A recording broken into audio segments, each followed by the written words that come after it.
Hello everyone and welcome back. Today we're gonna do some expressions that you only have in Hebrew.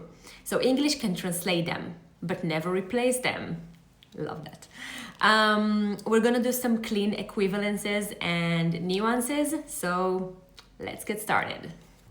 The first one is Titchadesh for a man or Tidchadshi for a woman. The closest translation is enjoy it or congrats on the new thing. It's being said when someone is getting something new, like clothes, phone, car, haircut, whatever. Then you would say titchadesh or tidchadshi. English needs a whole sentence for it. Hebrew does it in one word. The second one is Be-te-avon. Be-te-avon. It's the direct parallel to French bon appétit. It's used before eating. Be-te-avon. Next one is Le-fargen. Le-fargen. It's a great verb. It means to hype someone up or to give credit or like to genuinely support someone. But English misses the generosity angle here. It basically means being genuinely happy for someone else's success without jealousy. Le-fargen. The next one is Stam. Well, this is a pretty nuanced one and it depends on the context. It can either mean just kidding or I'm messing with you, or it can mean for no reason, randomly. So I'll give you some examples.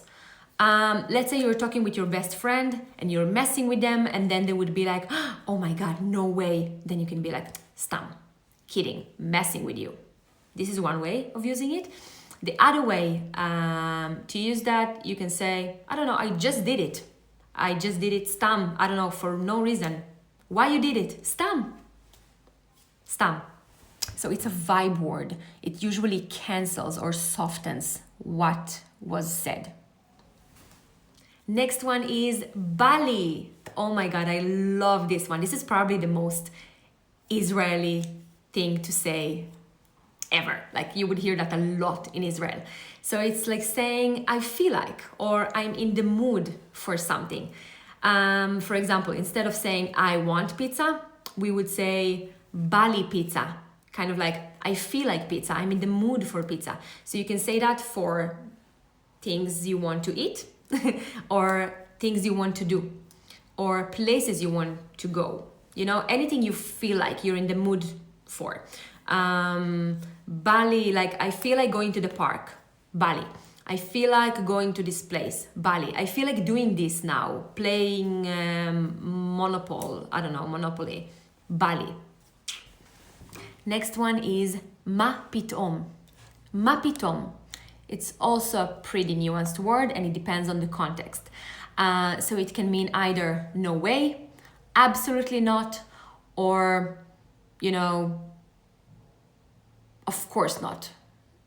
Yeah. So the tonation here decides if it's a shock, if it's a denial, or like reassurance.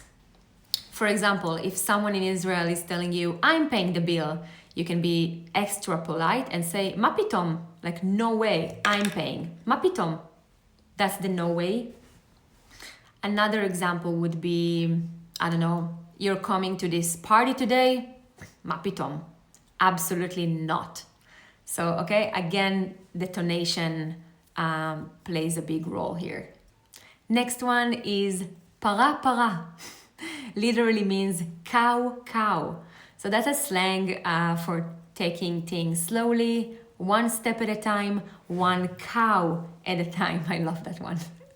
So next time someone is rushing, you can tell them, wait a second, para, you know, cow. We will take one cow at a time, one step at a time. The next one is Zorem. I'm easy, I'm going with the flow, I'm spontaneous. Zorem. You know, you want to go to the beach today? Can, Zorem. Yeah, it's flowing. You want to eat sushi? Zorem. You know, I'm spontaneous. I'm going with the flow. I'm easygoing. Zorem. So that was it. I hope you enjoyed, guys, and that you're gonna use this next time you're in Israel. Please let me know in the comments if you have any equivalences or any similarities from your language. I would love to know. And thank you for watching.